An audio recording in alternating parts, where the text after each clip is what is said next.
So that's it. That is the plan. I apologize for keeping this in secret from you for so long, but now that I explained it, you clearly see why many people would have objections, including yourself.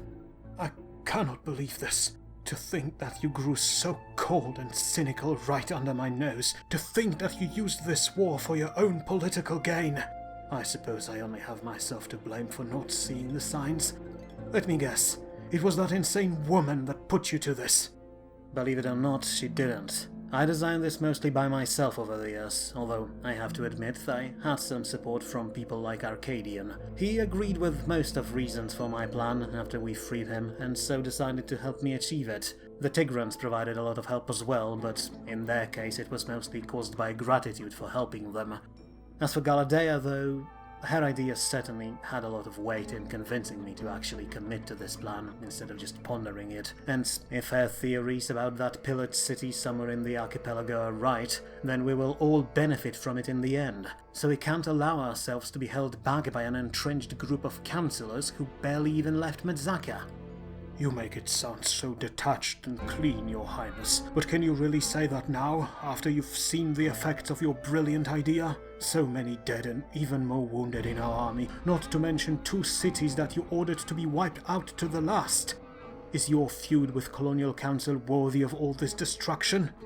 Unfortunately it is, for by dealing with our enemies right away, we avoided giving them a chance to grow stronger and cause us even more grief. I still stand by my order to wipe out the merfolk, for entire archipelago will reap benefits of their departure, not to mention that we already received praise from embassies of other continental powers for that. But I have to admit that giving the order to eradicate the Frostlings was not what I had in mind at the start. As you said, we had a unique opportunity there to learn something about them, but I had to make a decision. I had to weigh them, our longtime enemies, over safety and prosperity of my own people, and that is not a difficult choice. Not to mention that I was bound by a promise I made, promise that will ensure our safety even more here by securing an alliance with someone who can keep continental powers away from us. An alliance?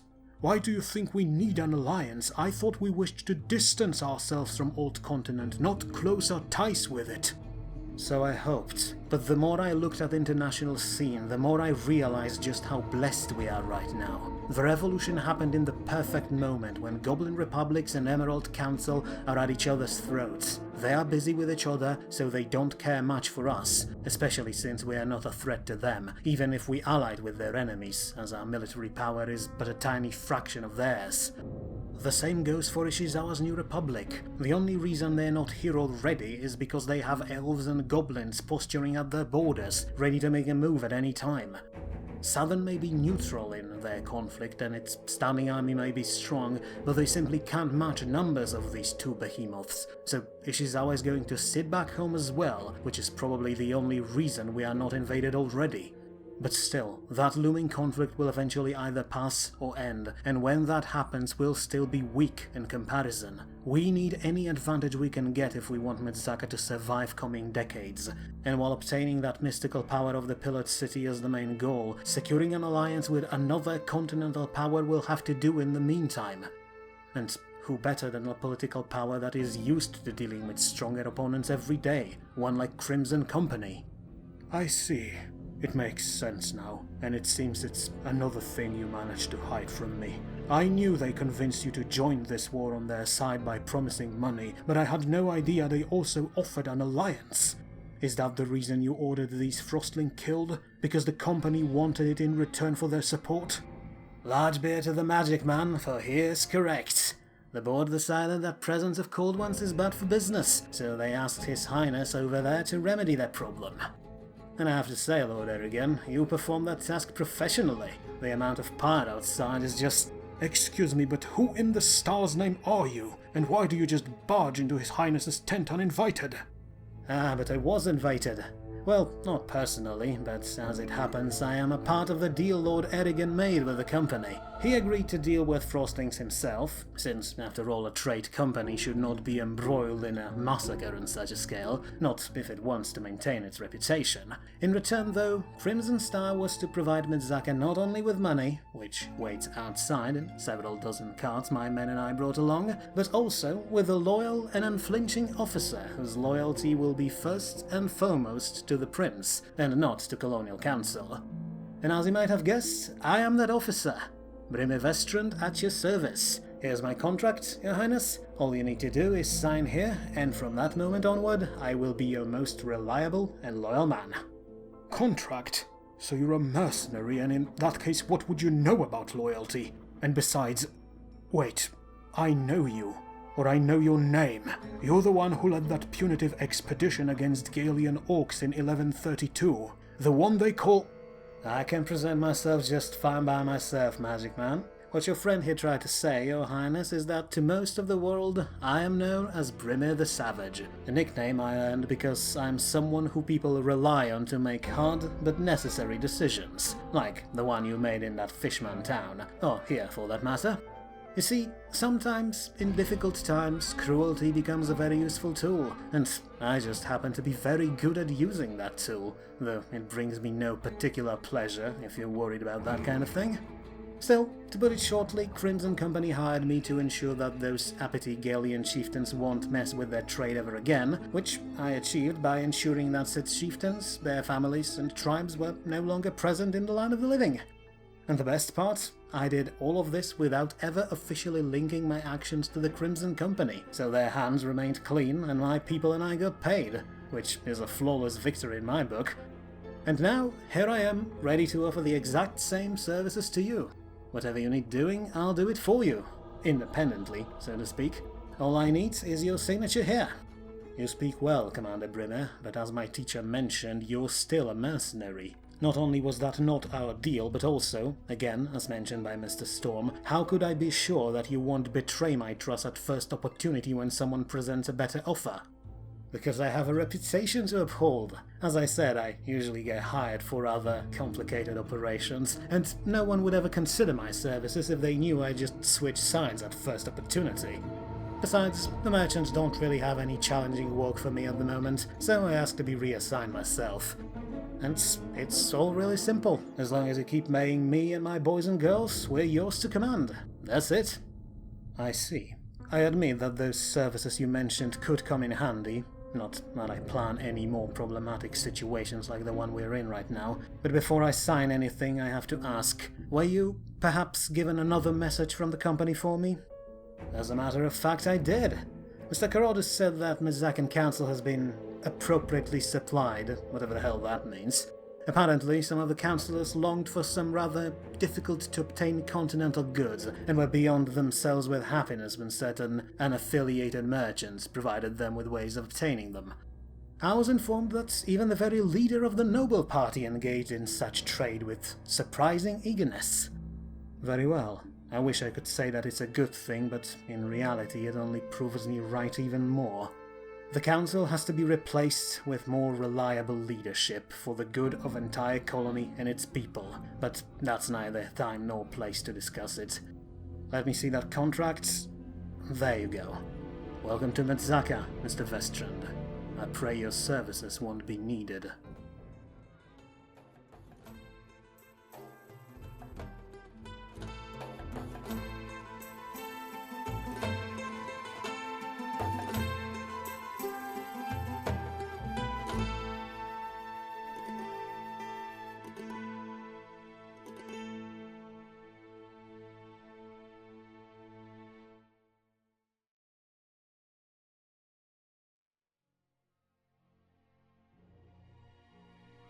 It was a cold, bright and windy winter day when news reached colonial capital of Metzaca from the west.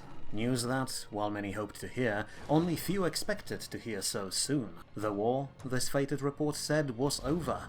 After their first initial victory and several months of maneuvering, Metzacan forces, both ground and naval ones, performed 2 assaults on major enemy centers in the west and, within 2 weeks, wiped out entirety of their opposition. The merfolk, as people in the city already learn, were defeated first and, to joy of all those who traded or walked on the sea, were now being eradicated to the point where they could never again cause harm to shipping lanes. And the Frostling themselves, dreaded foes that brought cold sweat to everyone for past 4 decades, were gone as well. Their warriors lied slain, their spire was brought down by Lord Governor's army, and their leader, a powerful former imperial sorcerer, suffered an inglorious, unseen death from one of colonial trebuchets that turned this once mysterious and imposing figure into a pile of gore. Only a handful of Frostlings were spotted after the fight, scattering in all directions, hoping to flee Metzacan wrath, but in cold forest and hills of their former domain, hired warriors of Crimson Company already waited for them, eager to remove this obstacle to prosperous trade once and for all. Within less than a year, complete victory was achieved, and when reality of these news finally broke through to colonial citizens, the streets erupted with celebrations, as people of all social classes cheered their soldiers and commanders long into the night. After all, for those who remembered First War against the Frozen Ones, this was much needed closure, a last, hopefully, chapter written in blood of all those who perished since the rebellion. A handful of people, however, those who knew how war really looked, decided to not engage in nationwide revelry while waiting for inevitable follow-up to any conflict. And they didn't have to wait too long, for mere 2 days later another report reached the colony, and this one contained casualty reports. Metzacan victory, as it happened, despite being fast and decisive, was not cheap. Over 1,000 of colonial soldiers and sailors were claimed by this war, with triple that number being wounded. And of said wounded, almost half of them were in such a bad condition that they had to be turned into ghouls to have any chance of survival. The material cost of the war was high as well, with 1st Artillery Brigade now lying at the bottom of the ocean, and elven automatons being reduced into scrap during assault on Frostling Spire. Only the fleet survived the conflict without heavy losses, but it was mostly due to artillery crews in the airship taking the fall for them, and even still, one galleon exploded with almost the entirety of its crew on board, a loss that would not be easily replenished. These numbers were far worse than any others so far, and certainly soured the festive mood of revelers back in the colony. But together with these lists, a message from Lord Governor Arias himself arrived as well, one in which he promised to personally reimburse all families who lost someone in this war. He would not only give them gold from his own personal reserves, but he also claimed that he'd ensure their safety and prosperity in the future, so that sacrifices their loved ones took would not be in vain. For in the end, that was the main goal of this war, not some kind of vendetta or ideological dispute. This conflict, as Arius wrote, was to ensure prosperity of Metzacan citizens in the coming years, to finally turn this nation of survivors, beleaguered on all fronts, into one that could thrive on this promising archipelago. And while all that meant very little to those whose friends and family members were on the lists of casualties, for the rest of the colony it meant untold wealth of new opportunities. Intrepid merchants, explorers, scholars, industrialists and archaeologists, free from threat of themselves or their investments being raided by Frostling longboats or merfolk warriors. It was time for citizens of Metzaca to finally move away from their defended cities and start exploiting this archipelago, and even more so, finally start to walk to understand it. For even though the area was inhabited by hundreds of thousands of people by now, its wild and untamed nature made most of it a complete mystery, with the place still being mostly unmapped, something that was not helped by the fact that continental nations seemed to move into the area in a rather secretive manner. But now, it was finally time to go outside and explore, and as Lord Governor proved himself, the area was not only laden with ancient secrets, but also with ancient treasures, free for the taking for those brave enough to explore. And though they would not reach the colonies for several months, ships full of new, prospective adventurers, alongside more regular colonists and workers, were already on the way from the old continent, leaving growing turmoil and diplomatic tensions behind. But now that the war and first celebrations were over, it was time for the colony to deal with the aftermath, and there certainly was a lot of work to be done. Around the fallen merfolk settlement, naval engineers already began constructing additional naval bases, not only to keep watch on the area to ensure the sea dwellers would never return, but also to serve as outposts for explorers and scholars, for the sunken ruins that dotted the sea there were bound to become very profitable venture for all those brave enough to dive into them. The elves of Rithile and Bernoth had to be assimilated into the nation, since they technically occupied land that belonged to Metzacan based on continental treaties. To that end, several envoys were sent to these locations and, in case of Bernoth, a high-ranking member of the Council Merchant faction, one Miss Cassandra Corvin, was sent to become its mayor. Although it was not sure how long she'd be there, for Prince Arius already sent another request to her, one in which he asked her to lend him her skills and help manage the former Frostlink capital of Ermendal, and the fate of that city quickly became source of many discussions all around the archipelago. With the Cold Ones out of the picture, the area was ripe for exploitation, and it certainly had a lot of potential, for despite being mostly encased in ice, the island was still rich in natural resources. More than that, its western parts was not actually under the effects of this magical winter, and was in turn a lush, green subtropical paradise, with wide savannas and sprawling rainforests. It was also, as far as colonial explorers could tell, mostly untamed, but at least the beasts that inhabited warmer parts of the landmass were not even remotely interested in moving into Frostlands themselves, which made Ermendal a lot safer. And so, first colonists began moving there almost as soon as the news of Metzacan victory reached them, to claim as much of this free real estate as they could, but as they did so, they encountered a slight bureaucratic problem. For the island where Ermendal was located was, on paper at least, not really a part of Metzacan territory. Instead, it was located within the sphere of influence of the city-state of Crid, and by extension the Crimson Star Company. In fact, it was the company itself that convinced Prince Arius and most of Colonial Council to commit to this war, and so many believed that now that this job was done, they would simply pay their dues and claim the island for themselves. But, as it happened, they did not. Instead, Crimson Star officially handed over control of the settlement to Metzacan Lord Governor, but in exchange, they asked to be able to establish their own sizable quarter within the city, one that would be taxed and governed by company itself. It was not exactly the perfect solution, but that way both groups could live next to each other and exploit the island together, and in doing so build up better relations, which was something that Prince Arius himself was very much interested in. One could even see results of those early diplomatic moves straight away, for the company not only paid the accepted sum of gold for removing Frostlink's threat and handed over technical control of the island, they also provided Metzacans with a very skilled, veteran commander by the name of Brimir Vestrand, a mercenary officer who was recognizable even in the Empire for his ability to perform even most daunting tasks his employers had for him. Leading a squadron of boar-riding, heavy dwarven cavalry, Brimir was a bit of a contradiction, specializing in fast lightning strikes and maneuverability, something that most of his countrymen were not exactly good at. And though some had certain reservations about hiring an officer with such questionable past, Prince Arius nonetheless accepted him into his service, if only to replenish some losses his force took while storming the walls. And as for Ermendal itself, over the next few months it saw a significant influx of fresh inhabitants, eager to replace the Frostlings, and most of said settlers turn out to be dwarves. Some arrived from company territories and immediately began scouring the newly secured Frostlands in search of new trade opportunities, but another sizable group actually arrived from the island of Valefor, where Dolsmere was located, not just to look for new lands, but also to escape the scorching hot climate of that volcanic rock. For dwarves, while hardy and resilient, would rather take their chances with frozen wastelands rather than burning ones, for in the former, the chance of your beard suddenly catching fire was much, much lower.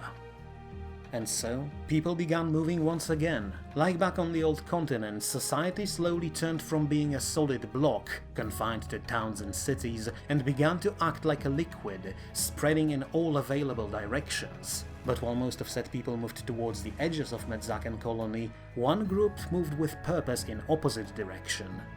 That group was Metzacan army under Lord Arias, who, after securing his victories, could now finally return to the city he was Lord Governor of. With his army at his back, and with the fleet accompanying them, at least for a while, the prince prepared himself for a triumphant return to a city that, in recent years, grew thanks to actions of himself and his men. And while adoration of the crowd was not really something Arias pined for, he sent dozens of messages ahead of him to prepare festivities nonetheless, to ensure that all the men who shared this long and arduous campaign with him would receive a proper welcoming party, one worthy of their efforts. But amongst those open messages sent back by Lord Governor, there were just as many other, more concerning ones. Written seemingly in completely nonsensical gibberish, these messages were addressed to random people all over the city, and sometimes even to locations or individuals that did not exist. Some of them even reached the council, but were disregarded by Arcadian as glitches in the system. These were, after all, still early days of long-distance communications, he said, and so certain issues were bound to appear, especially in a time when his communication drones were so busy with messages from all around the colony. And so, the councillors disregarded these random bits of text as well, eager to focus on other things, like, for example, 3 fast cutters that came into the port ahead of the main fleet. As they entered port, they were barely holding themselves afloat, but not because of combat damage, but because of the weight of all the treasure excavated from Merfolk ruins. This was but a taste of what Arias would bring back home, and this early wealth was to be used by the council to prepare celebrations for the returning army. But while councillors were focused on these ships, 2 more landed away from the city in the middle of the night, carrying even more gold and trinkets. More than that though, they also carried several dozen men that disembarked their vessels and then, without sharing even a single word, moved to the city, climbed the walls, and vanished into the streets below, carrying with them even more messages from the prince, ones that should never be put to paper or recorded by a machine. And then, together with the rest of the city, they waited. It was a good time for Metzaca. It would take the army months to return, and with preparations for the celebrations well underway, the city looked a lot more pleasant than usual. Some factories even stopped belching black smoke into the air 24/7 to ensure that main streets would be free from soot for the returning heroes. Beer and wine was sold on every corner, and so when the army finally appeared on the horizon, people of Metzaca were certainly in the most festive mood. So festive, in fact, that not many people who gathered on the walls realized that the force that marched towards them carried not banners of Colony of Metzaca, but instead ones of House Erigen. But even those that noticed mostly thought that the prince simply wished to get most of the glory for himself, and so no one really did anything about it, and so very soon almost entire city gathered in the streets and on the walls to wait for their homecoming soldiers. They would march in through the gate, climb the cliff, and then present themselves before the council, where Lord Governor would no doubt be rewarded for his performance during the campaign. Except that part did not happen. Colonial troops entered through the gates, accompanied by dozens of carts, but as soon as the leading column reached the main square of the lower city, Prince Arias ordered his men to stop. He then stared at them, armed and ready for action, and then at the cheering faces that surrounded them. Sitting on top of his menacing panther and followed by his retinues, he certainly made an imposing sight. But then he jumped down to the cobblestones, climbed on top of one of the carts, and with a single booming command, repeated by Brimir, who had absolutely tremendous set of lungs inside himself, ordered everyone to be quiet. With eyes of his people upon him, he remained silent for almost a minute, and only then, in a calm but stern voice, began to speak. "Citizens of Metzaca," he began, his voice echoing across the streets, audible even hundreds of meters away, and carried even further thanks to floating armada of Arcadians' machines. "It has been a long time since I last had the honor of setting foot in this magnificent city. And so, let us skip all pointless grandeur and ceremony and move on to celebrate your great victory, for it belongs to all of you. Some may say that we, the military men and women, won this war, that we are to be lauded as heroes for taking down not one but 2 deadly threats to our people at the same time. But those who say that are wrong. For as I said, the victory over our foes was achieved thanks to contributions of almost all Metzacans. Your contributions. Farmers who relentlessly till the soil despite ash falling from the skies provided food that the army needed on this campaign to sustain itself in barren frostlands. Fishermen who, despite knowing the violent nature of merfolk, braved the seas every day to sustain us as well. Craftsmen and workers here in the city, not just blacksmiths who made weapons and armor, but all of you who turned work of your own hands into wealth that fueled our ambitions even further. Scribes and bureaucrats whose hard work kept the colony organized while the army was away. Merchants who ventured into all corners of explored islands and brought back exotic goods that brought our plans that much closer to completion.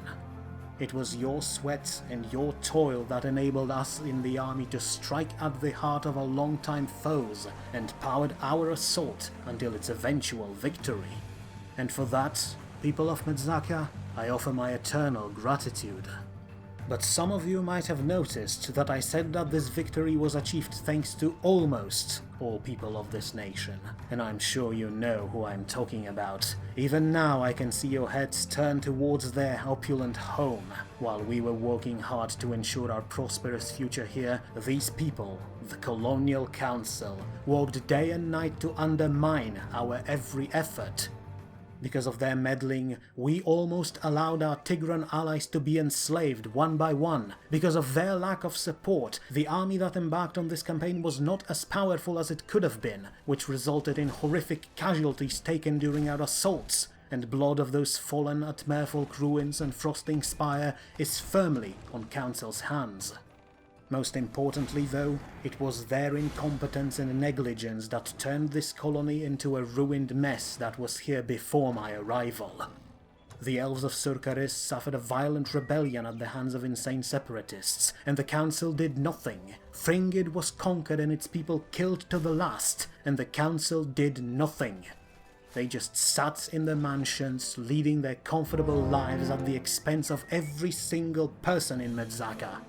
And then, when things finally turned around, what have they done? They took credit for your hard work and eagerly renamed themselves as restored, rightful rulers of this entire area, despite doing nothing to achieve that restoration. But most importantly, my fellow citizens, they have robbed you. Over the course of our military campaigns, we sent untold amounts of wealth back to the colony, exactly as the council ordered. We hoped that this gold would be used to improve lives in the city, that it would be assigned to refugees from the continent and workers who lost their jobs to undead labor. But what has the council done with it instead? Why, they built themselves an opulent palace at the top of the cliff, one that could rival continental ones. They used money gained by your hard work, but have you benefited from it? Would you even be allowed inside that palace, or would this so-called civic guard, who are nothing more but a private army, throw you out? So there it is, citizens of Metzaca. Your council, people who claim themselves to be your leaders and protectors, care nothing about you. To them, you are but cash cows that exist only to be milked for more money. The crowd, spurred by these words, and by alcohol liberally sold and consumed all around the city, growled. It was primal, guttural noise, one that ancient tribes used to signal the coming war. It contained no words, but more than any spoken or written insult, it contained a threat. "He's right," someone shouted. "We should kick them out," added another voice. Within a minute, streets of Metzaca echoed with angry shouts, until one of them raised above all else. "Off with their heads!" But in that very moment, Prince Arius raised his arms and once more stared the crowd down. "Off with their heads, you say?" he asked. "It would certainly feel like a proper response, true, but before you shout such words once again, ask yourselves, are you barbarians? Are you mindless, bloodthirsty savages like Ishizawa and his cronies back home, who could only resolve their problems by spilling a sea of blood? To that, I say no. We are better than them. We are not going to act like people from the old world, who believe that killing each other is the only way to resolve their differences. We shall prove to the entire world that people of Metzaca are not savages but just lawful people, even though right now that very law has been perverted. But before that, ladies and gentlemen, I want you to know that your efforts were not completely in vain. Not all was stolen by greedy entrenched elites, for thanks to your work, we have managed to recover great amount of wealth that, over the years, was stolen from our people by our enemies, and today I, in the name of Metzacan nation, give it all back to you. In this very moment, Prince Arius reached down to the cart, and when he straightened up again, he held in his hands dozens of glittering golden trinkets and coins, and then, when all eyes were upon these treasures, he hurled them in the air into the crowd. These coins and treasures were stolen from you by Frostling raiders and merfolk warriors, he shouted, but now we give it all back to you. And with it, entire column reached to their carts as well, and began tossing coins and trinkets to the crowd, which turned from violent to ecstatic within a second. Some people tried to trample each other to gather as much of this unexpected wealth as possible, but a quick shout from Lord Governor and swift intervention of his veteran soldiers solved the issue in an instant. Everyone would receive their just due, Arius said, and as crowds cheered his name, another figure appeared on the street, exactly as Lord Governor has planned. That figure was the captain of the civic guard, who pushed himself all the way towards the prince and jumped onto his cart. So, with all due respect, what in stars' name are you doing? Are you trying to start a riot? He asked, his voice low. Arius, however, was waiting exactly for that kind of question. No, Captain, he boomed so loud everyone could hear. I merely wish to see these people receive just rewards for their hard work, something that seemingly can't be expected from the Council. And since I brought them up already, Captain, I would also like to report a crime. The officer took a step back, confused by such a claim, and only managed to utter a confused, "What the hell are you talking about?" We can start by council members embezzling government funds, Captain, and I suppose then we can move to their criminal negligence. That moment gave the officer time to gather his thoughts. He stepped back, straightened up and responded, "Once again, with all due respect, Lord Governor, but you can't just throw baseless accusations like that without any kind of proof. I suppose that gaudy palace that stands there on the cliff is proof enough, not to mention a pile of corpses that we have encountered in Fringid. But you are correct. My claims will have to be verified by an official investigation. However, there is another, third crime I wish to report, one of which I have proof right here with me. I accuse members of the Council of maintaining and protecting black market operations all across the colony, and before you deny again, allow me to explain. On our way here, we stopped in a roadside village, where local elderman pointed us towards a group of bandits camping out in a cave nearby. Together with Mr. Storm, Miss Pireni and Mr. Vestrand, we ventured there and apprehended them, but afterwards, during interrogations, we have learnt, to my utter shock, that they were not just regular roadside brigands, but smugglers who brought illegal goods in and out of Metzaca. They are in that cart right there. Most importantly, though, I learned that amongst their many clients, who will all be brought to justice in due time, there were members of the Council themselves. In this moment, Arius paused for a few seconds, and a smallest, almost imperceivable smile appeared on his face, though it vanished mere seconds later. Even worse though, they also told me that the operation was ignored by the city guard, Captain. Your guard. The crowd tensed once again, as thousands of hate-filled eyes turned towards the officer, who realized that his position in this conversation was now beyond salvaging. But before he could speak, Arius continued. But I understand, Captain. You have received your orders from your superiors and performed them to the best of your abilities. In any other case, your actions would have been admired, for you have shown admirable loyalty. In doing so, however, you forgot about the most important part of your job, that you are supposed to be the protector of the law, not foot soldier in service of political elites. And though perhaps your actions were not caused by malicious intent, they nonetheless allowed these high and mighty criminals to get away with their schemes for years. But there is still a chance to redeem yourself, Captain. To truly become a defender of the law and order by bringing these corrupt fiends to justice. Don't you agree? With a crowd of angry faces on one side and Arias' soldiers on another, the officer had no choice but to nod and agree. Yes, sir, he blurted out. I will not fail you, sir. It's not about me, Captain, Arias responded. It's about the law, and if you'll see me breaking it, you are to drag me back towards justice no matter what, understood? Terrific. Then I guess we still have one thing left to do. Ladies, gentlemen, Captain, I believe we have a council to visit. Shall we then?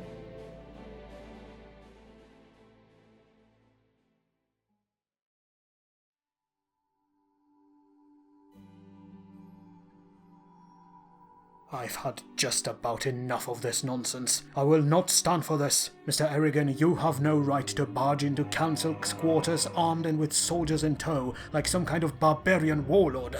Even more so, you have no right to throw around baseless accusations at respected members of this council in public. Lord Nakir, please lower your voice. You are not making the situation any better. Let us all take a step back and deal with this like reasonable people, instead of shouting like offended children. Now then, Lord Arias, it is a pleasure to meet you again after such a long time, and I congratulate you on your victory, but I also have to ask, what is the meaning of this accusation you presented right now? There is no hidden meaning here, Mr. Gerstein, other than what I already said, that members of Colonial Council are corrupted and act not in the best interest of the country as a whole, but for their own benefit. They set up laws they don't obey themselves, and so they must answer for their crimes in court of law like any other citizens, especially since there is a tremendous amount of evidence against them. Testimony of some half-starved smugglers you found on the road is not evidence but farce. Such rabble would say anything to save their own skin, including trying to throw the blame at their betters. So as much as you'd like to see us embroiled in this parody of a trial, know that my colleagues from the noble faction will not stand for this. According to Credian decree that states our law, one that you yourself signed, you have no right to drag us into court unless the council unanimously decides to approve such a decision, and I can tell you already that my faction will not agree to such an outrageous slander. If anything, I should be the one accusing you of tarnishing my reputation in front of this entire assembly. But I suppose expecting any kind of tact from a child of Seren would be too much, so I let this go this time.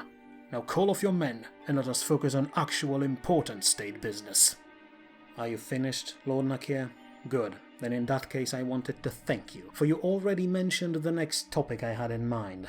I suspected that you and your noble friends would invoke your political immunity, which, to me at least, and to every outside observer, is a clear admission of your guilt. No, do not speak. I allowed you to finish your tirade, so please extend the same courtesy to me, like a true noble should.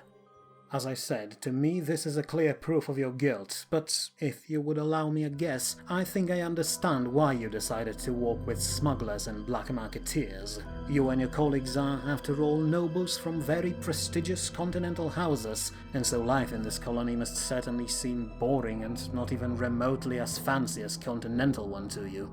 So I understand why you would work with those who avoid the law, to bring a bit of splendor into your life. And I would be willing to accept that, if not for the fact that you clearly mismatched your priorities there, focusing on your own standard of life instead of that of the rest of the country, something evident by your negligent rule before and after my arrival. And that I, and anyone else for that matter, cannot and should not stand. I hoped that by coming to you with this publicly would make you understand the error of your ways. As I said, my accusations were to be investigated by an independent court, and if you were found not guilty, then everything would have been fine. Instead, you decided to invoke your precious immunity, and therefore placed yourself above the law. So to respond to that, I must also use the very document you mentioned. As it's done in Credian Treaty, should leadership of the Council prove to be a strategic threat to independent colonial region of Metzaca, from here on called Metzaca, it is within rights of either military governor, from here on called Lord Governor, or civilian governor to disband it. Excuse me? Oh, of course, it was obvious that it was only a matter of time before you decided to usurp absolute power for yourself, just like your peasant of a father did. You did not let me finish, Lord Nakir. as stands further in the document, to ensure fairness of the disbandment process, both Lord Governor and Civilian Governor shall step down from their posts as well.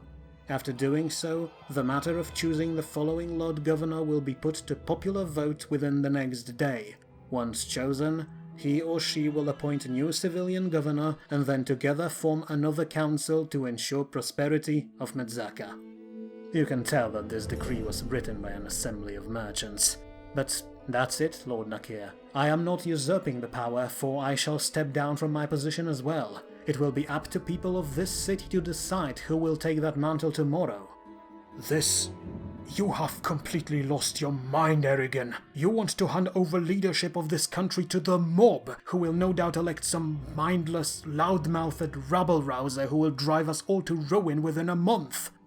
Perhaps, if that is their will. Sadly, unlike you, I don't claim to know the minds of all people in Metzacan, but, and I know that the very thought will be offensive to you, perhaps we could ask them what they think. It shouldn't be difficult, it seems that quite a lot of them gathered outside today. Captain, would you kindly open the main doors, so we could hear what the street has to say? You're insane. You're willing to bring this entire colony down just because you could not stand oversight. You are just like... Wait, what in Star's name? Are they chanting your name? It seems like they do indeed, Lord Nakir. So perhaps we're not doomed yet. Oh, we are, since I'm just son of a jumped-up peasant, which in your eyes makes me barely even a human being. But I guess we'll have to see how things will go. Not you and your colleagues, though. Ladies and gentlemen of the Council, I hereby invoke my right to disband this assembly, effective immediately. You have proven to be unworthy leaders of this country, though not all of you fortunately, and so I have no other choice. As such, none of us are above the law now, for your immunity ended with this council's existence. Now then, Captain, you can do your duty and prove that you truly are an officer of the law. Yes, Mr. Erigen. Apologies, Lord Nakir, but I have to do this. Lord Nakir, Lord Heir, Lord Gloucester, Lady Nouvelle, you are all under arrest for conspiring and protecting black market operations and in doing so hurting economy of this city and entire colony. These claims will be verified by an independent court at later date, together with claims of criminal negligence. You have a right to remain silent. Men, take them away, but ensure no harm comes to them no matter what.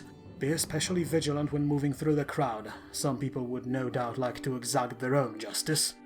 Thank you, Captain. It's good to see that you decided to see reason. Now, as for the rest of you former councillors, I am aware that many here are not pleased with my decision. I can see it in your eyes. If you find this situation unacceptable, then you are free to leave any time.